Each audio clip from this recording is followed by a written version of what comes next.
अच्छा, तो आज की हमारी बेटा जो क्लास रहेगी ना वो ये रहेगी। मैं आपको सिर्फ ये समझाना चाह रहा हूँ कि जो अभी तक हमने डिक्लेरेशन ऑफ वेरिएबल्स पढ़ा है ना, टेक्स्ट बुक में डिक्लेरेशन जो है ना वेरिएबल्स की डायरेक्टली नहीं बताई गई।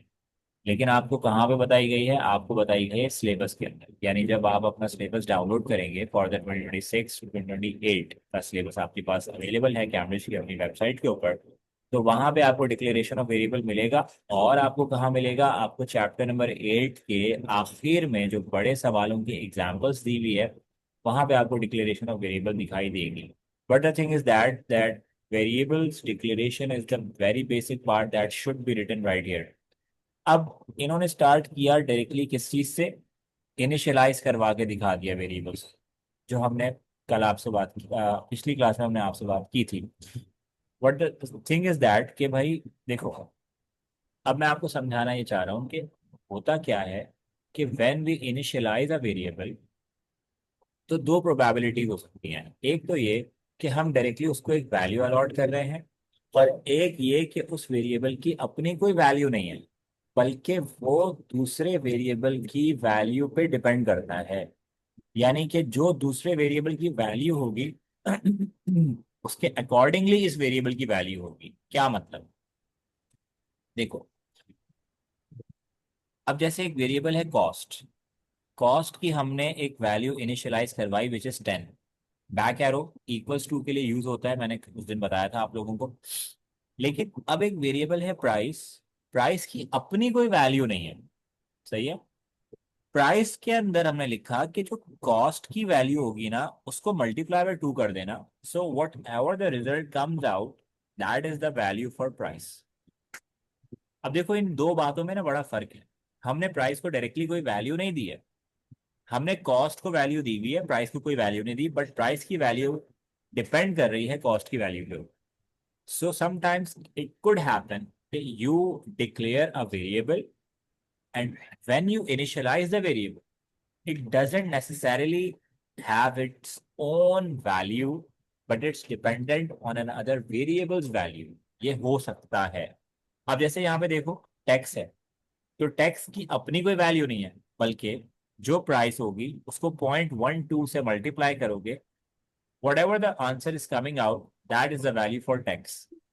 तो पता ये चला कि हम लोग अक्सर औकात ही कर सकते हैं। जैसे से आगे देखो, सिर्फ मल्टीप्लाई ही नहीं, अब एक सेलिंग प्राइस है, ठीक है। अब सेलिंग प्राइस जो है वो डिपेंड कर रही है प्राइस को ऐड कर लो टैक्स के साथ, which means that selling price की अपनी कोई वैल्यू नहीं है, बट जो भी प्राइस और टैक्स की वैल्यू होगी उन दोनों को ऐड करोगे तो सेलिंग प्राइस की वैल्यू आ जाएगी। राइट। अच्छा, इसी तरह इन्होंने फिर एक और चीज बताई है कि if you are going to have a characters data type variable. जैसे कि यहाँ पे इन्होंने एक वेरिएबल लिया जिसकी डेटा टाइप मोस्टली हमें पता ही है कि सिंगल वैल्यू अगर है तो कैरेक्टर की होगी। तो इन्होंने उसको बताया कि उसको कैसे हमें इनिशियलाइज करवाना है। अच्छा, इन्होंने यहाँ पे क्या किया है, ये ना डबल कोट्स यूज किए हैं। ठीक है, इनको हम इन्वर्टेड कॉमास नहीं बोलेंगे, इनको हम सीएस के अंदर बोलेंगे कोट्स। सिंगल कोट या डबल कोट, सही है। तो इन्होंने डबल कोट के अंदर वैल्यू को इवन लिखा सर है। जो P1 के लिखे नहीं होते, इन्हें P1 के लिखे हैं सारे। सर P1 के क्वेश्चन लिए हैं तुमने? जी सर। बेटा, ये आप कोई सवाल पूछ रहे हैं, क्या कह रहे हैं? सर क्लास चल रही है। सर मुझे आवाज नहीं आ रही आपकी। मेरी आवाज नहीं आ रही आपको?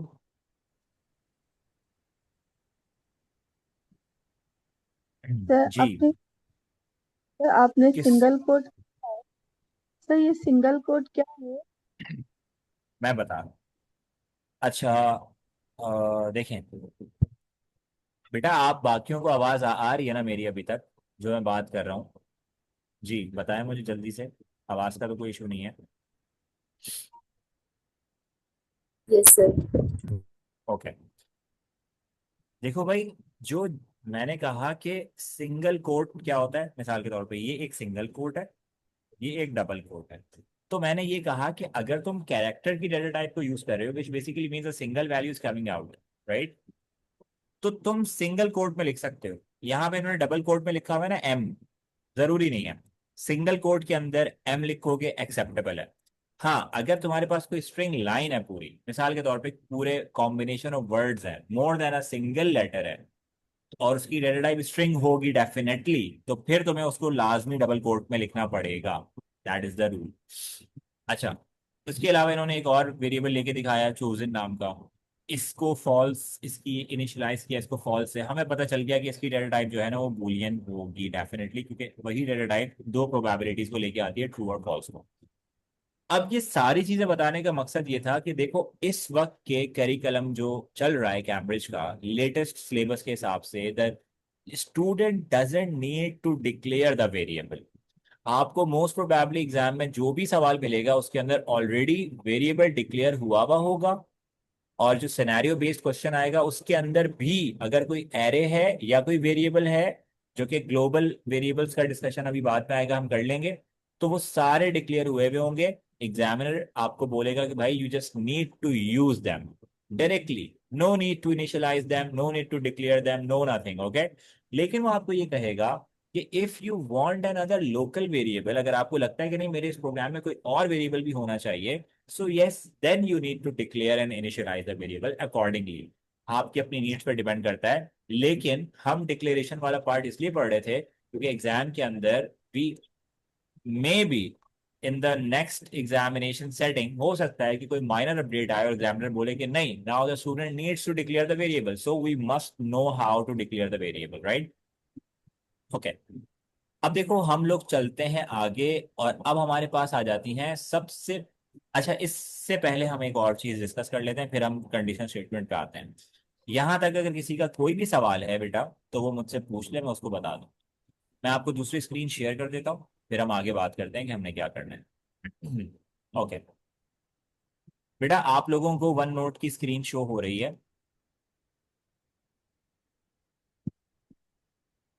Yes sir. Yes sir. Okay ji, ठीक है।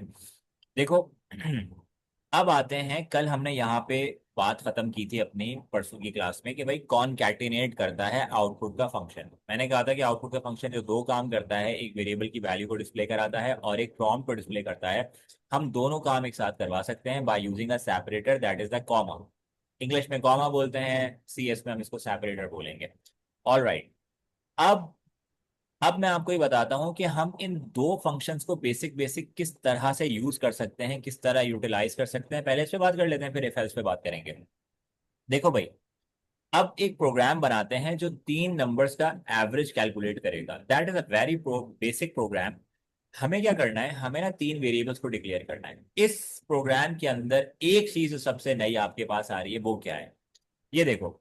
यहाँ पे मैंने डिक्लेयर किया तीन वेरिएबल्स को, एक दो तीन। अब ऊपर जो हमने डिक्लेरेशन की थी ना बेटा, ये वाली, मैंने आपको अलग अलग करके दिखाई थी, है ना।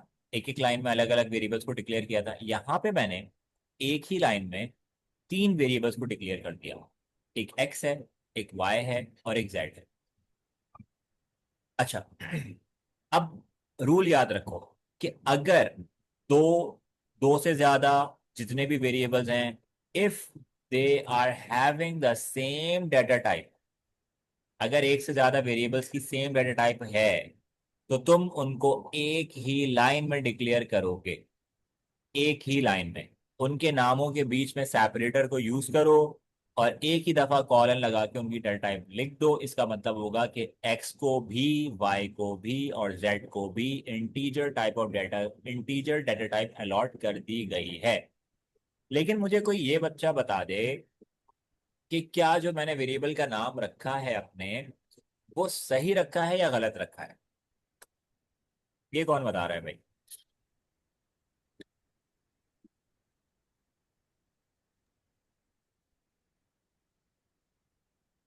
जल्दी से कोई बताए, वेरिएबल का नाम सही है या गलत है। हाँ भाई, भाई चैट पे मत बताना क्योंकि मैं चैट नहीं देख रहा, मुझे माइक पे बताओ।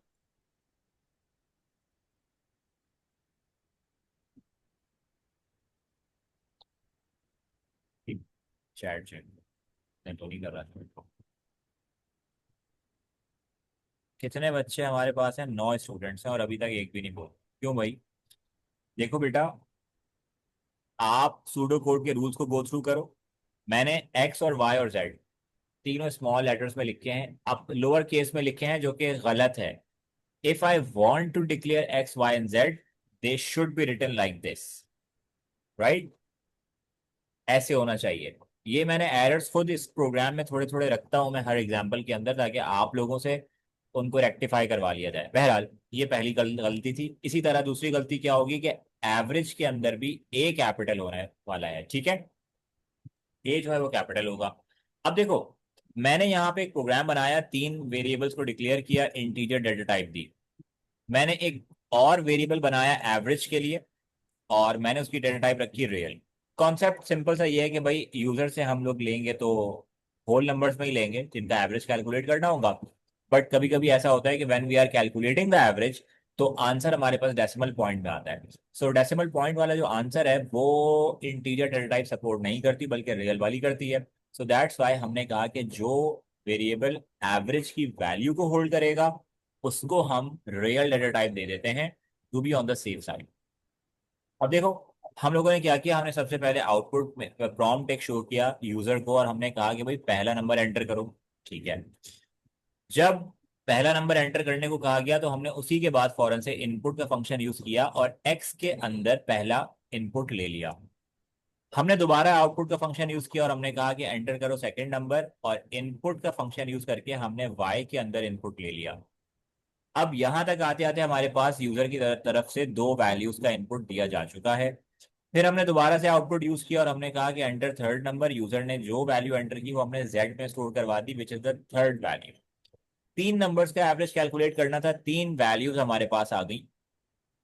नाउ अब हम अपने वर्चुअल यानी इमेजिनरी कंपाइलर को देखो। सूडो कोड का कॉन्सेप्ट जो है वो जाहिरी बात है यही है कि we are meant to do it on the computer itself.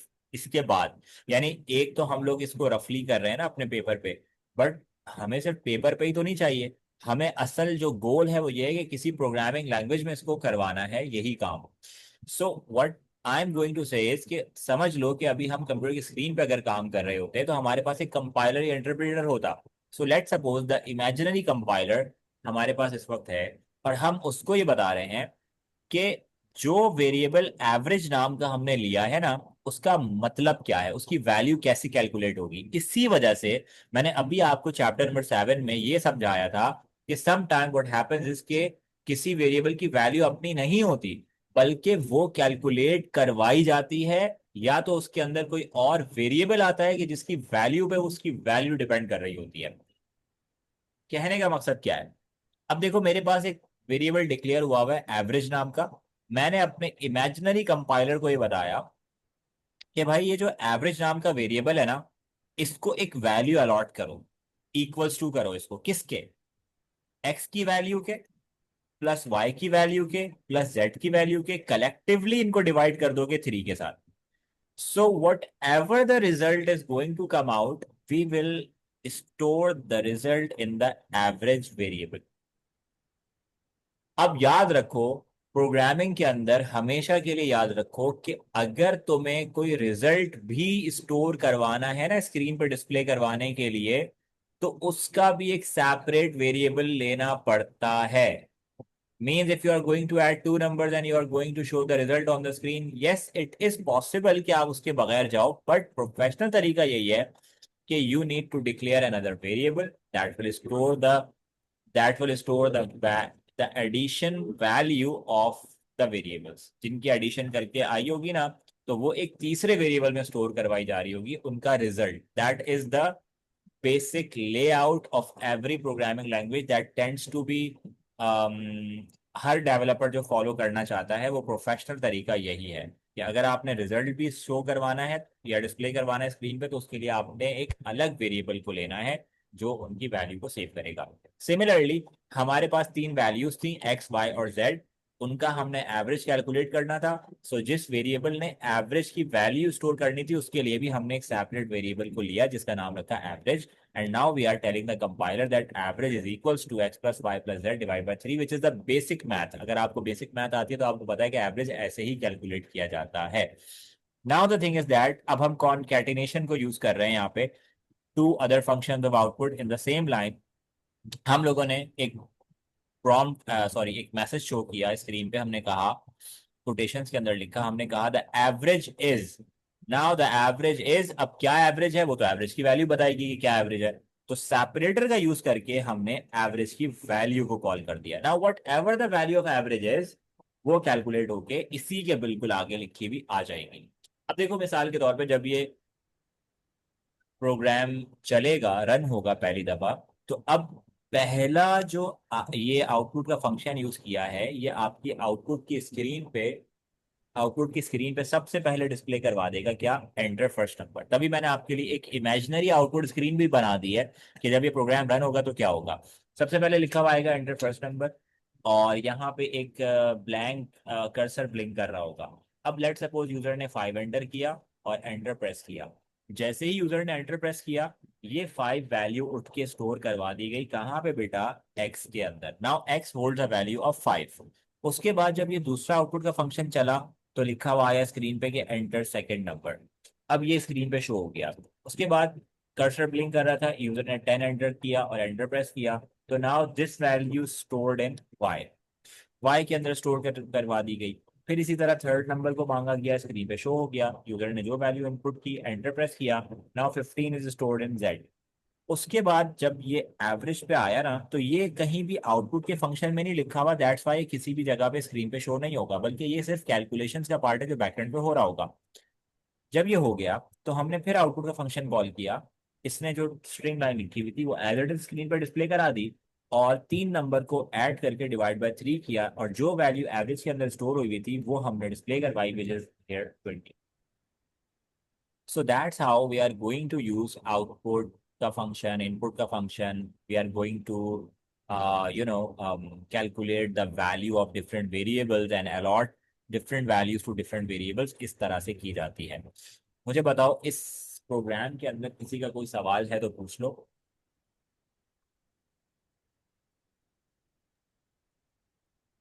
वरना फिर अभी आगे चलते हैं।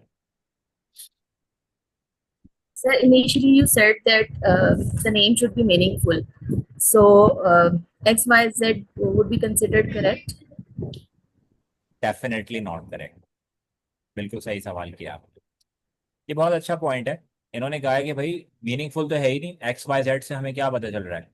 सो यस, असल में जब ये क्लास मैं कंडक्ट कर रहा था ना, ये एक और क्लास हो चुकी है, तो मैं उनको मैथमेटिकल एक्सप्रेशंस के हिसाब से समझा रहा था कि जो नॉर्मली मैथ्स के अंदर वर्ड प्रॉब्लम्स होते हैं ना, उसमें हमारे पास एक्स वाई और जेड यूज किया जा रहा होता है। So I was relating to the mathematical expressions.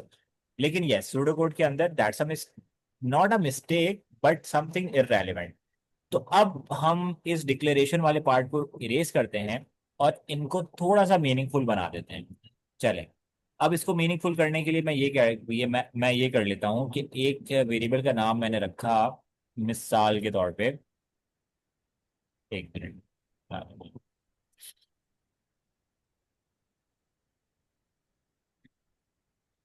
हाँ, तो एक वेरिएबल का मैंने नाम रख दिया, लेट सपोज वैल्यू 1। एक का नाम रख दिया वैल्यू 2। एक का नाम रख दिया वैल्यू 3, या वैल्यू रख दें, या ये रख सकते हैं तो ये रख दें, लाइक नंबर 1, नंबर 2 या नंबर 3। अब ठीक है, सही है। जिन्होंने सवाल पूछा था तो आई गेस तो कि आपको अब जवाब मिल गया होगा। ओके। Yes, sir. तो ओके, तो अब इसकी डेटा टाइप कलेक्टिवली एक ही आएगी, and that is going to be integer. और अगर कोई ये कहे सवाल कि भाई इंटीजर ही क्यों, रियल रख लें, तो मैं कहूँगा रियल रख लो, इट्स ओके, कोई मसले की बात नहीं। उसके बाद बस यहाँ पे फिर हमें जाहिर सी बात है कि ये चेंज करना पड़ेगा कि जहाँ पे हमने एक्स लिखा हुआ है,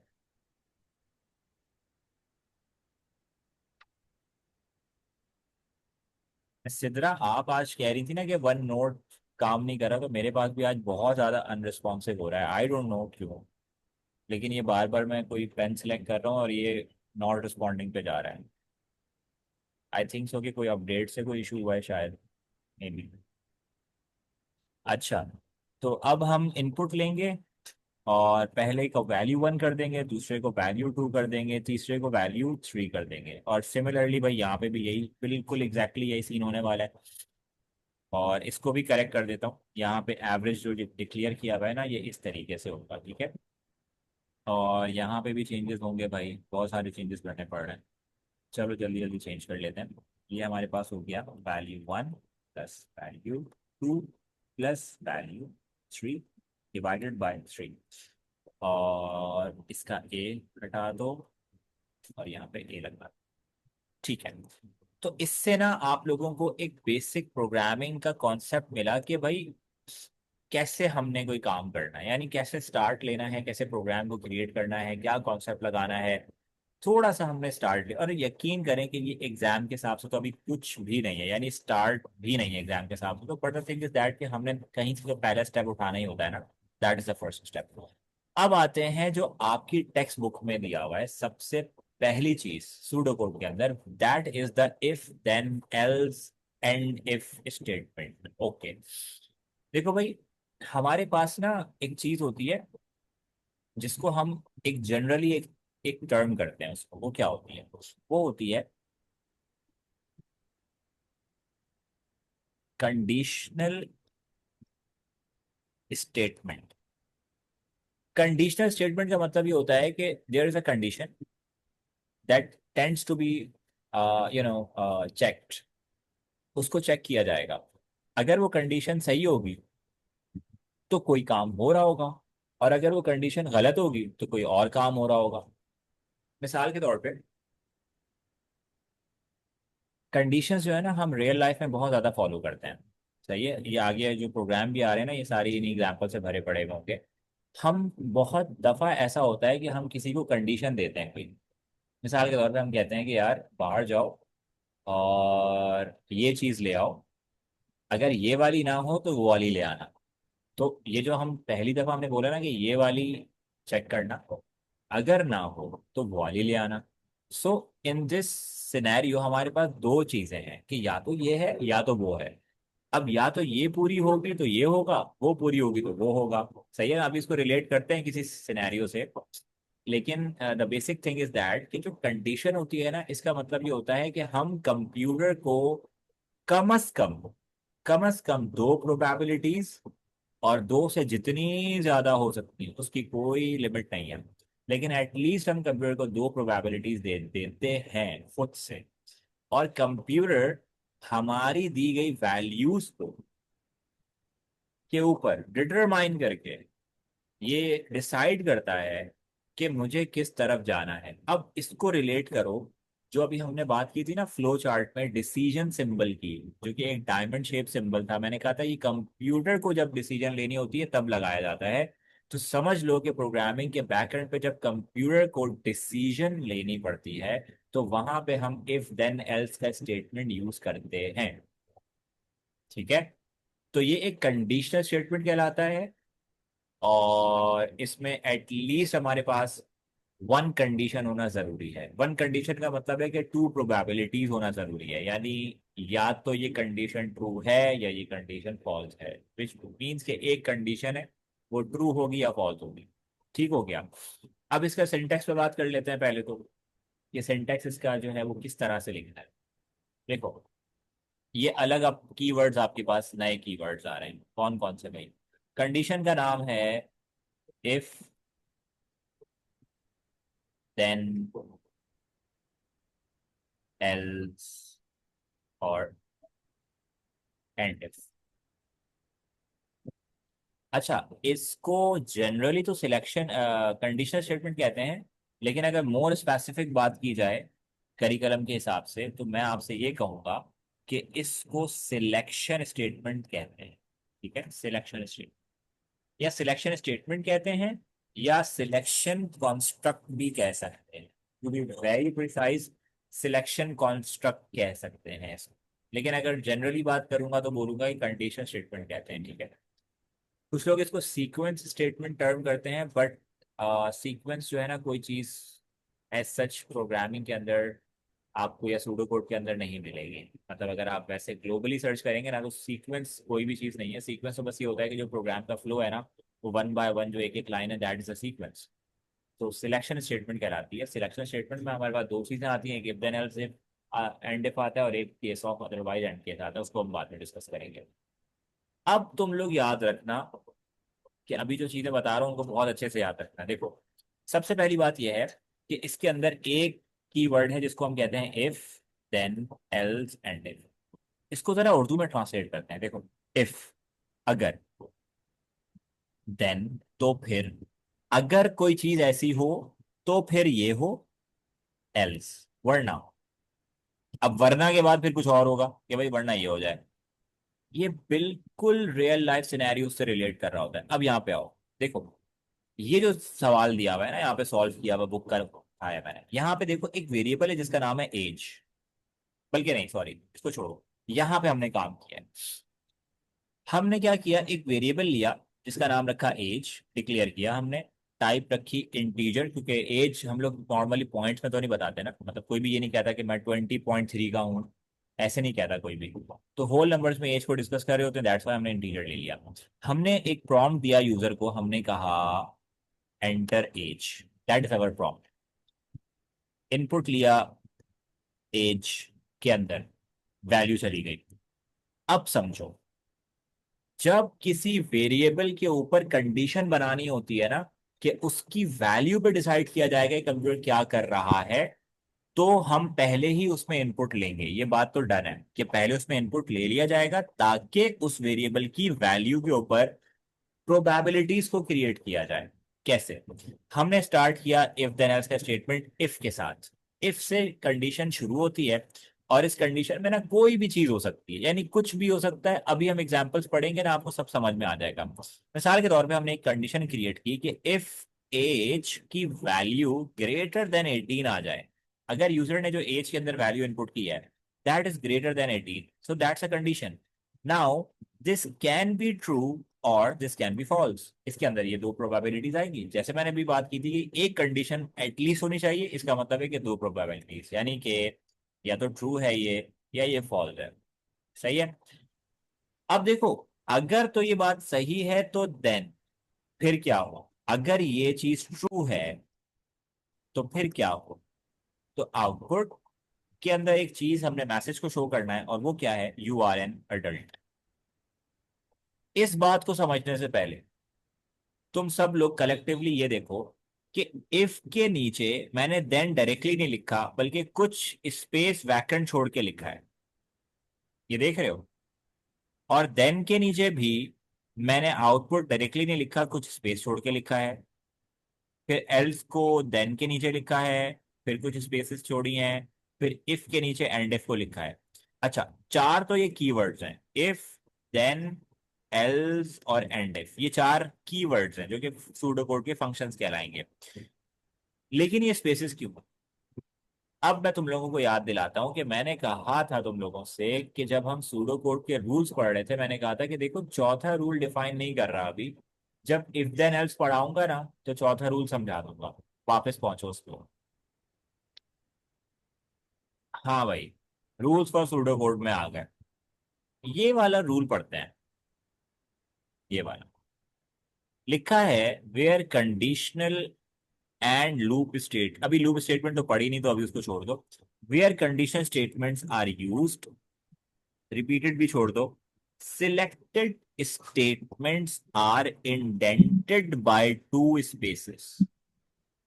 अच्छा, रूल समझ लो, where condition statements are use, selected statements are indented by two spaces. अब आते हैं वापस समझाने के लिए कि ये रूल का मतलब क्या है। देखो भाई, कह रहे हैं कि जहां पे सिलेक्शन वाले, सॉरी, जहां पे कंडीशन स्टेटमेंट्स यूज होते हैं, जहां पे भी रूल कह रहा है कि जहां पे भी कंडीशनल स्टेटमेंट यूज हो, जैसे कि इफ देन एल्स है, तो जो उसकी सिलेक्टेड स्टेटमेंट होगी, यानी कि देन हो सकती है और एल्स हो सकती है, और देन की सिलेक्टेड स्टेटमेंट आउटपुट कहलाएगी, एल्स की सिलेक्टेड स्टेटमेंट भी उसी के अंदर की जो होगी वो कहलाएगी। सिर्फ आउटपुट नहीं, मतलब कुछ भी हो सकता है, लेकिन जो उसके अंदर होगी वो कहलाएगी। तो जो सिलेक्टेड स्टेटमेंट्स हैं वो इंडेंटेड होंगी bye two spaces. Now indent करने का मतलब है टू गिव स्पेस। ये एक बहुत ही फैंसी वर्ड है स्पेस के लिए, कि अगर आपने स्पेस देनी है ना, तो इसका सबसे फैंसी वर्ड क्या हो सकता है कि आप ये कहें कि इसको इंडेंट कर दो। यानी बात सेम वही है कि स्पेस देनी है, बट आप प्रोफेशनली तौर पे ये कहेंगे कि इसको इंडेंट कर दो। कितनी स्पेसेस देनी है? 2 स्पेसेस, ओके। तो इंडेंट बाय 2 स्पेसेस। देखो ये पहली स्पेस, एक सेकेंड, यहाँ से नहीं, तो हमारे पास ये पहली स्पेस हो गई, ये दूसरी स्पेस हो गई।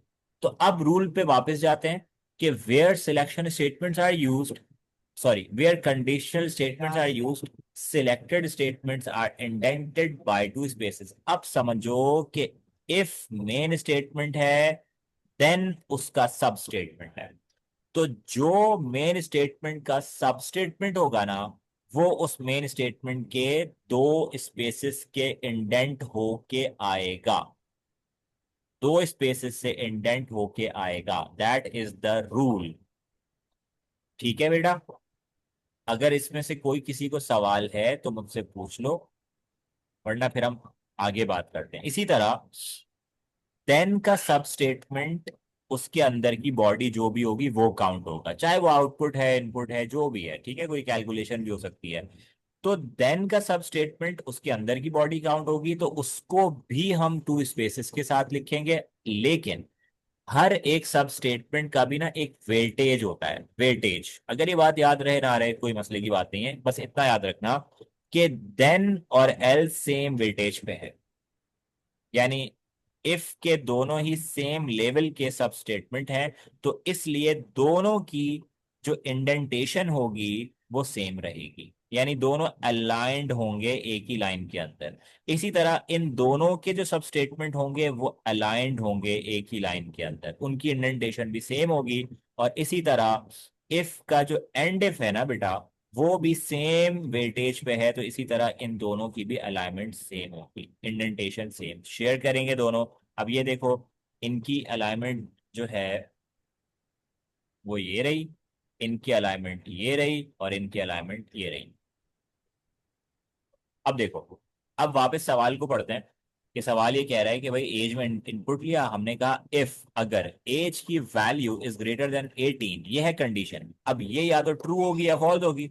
अगर ये कंडीशन ट्रू है तो अब क्या होगा कि ये जो देन वाला पार्ट होता है ना बेटा, वो कंडीशन के ट्रू होने पे ये वाला पार्ट एग्जीक्यूट हो जाता है, और एल्स वाला पार्ट इग्नोर हो जाता है।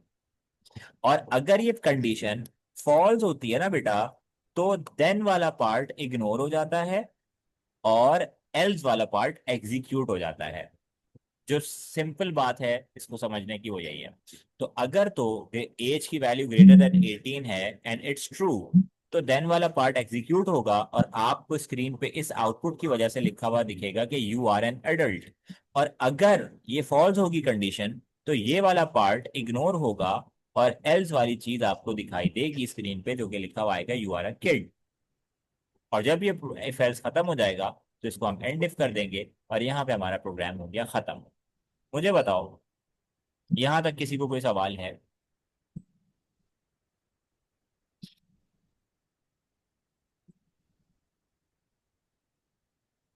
किसी को कोई सवाल है बेटा तो पूछ लो।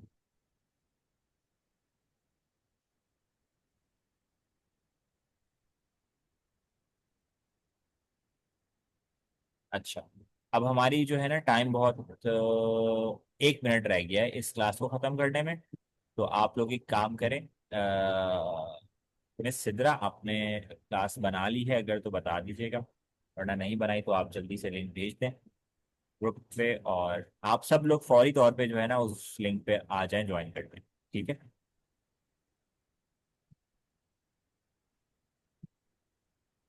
ये वाली क्लास लीव कर दें सब लोग।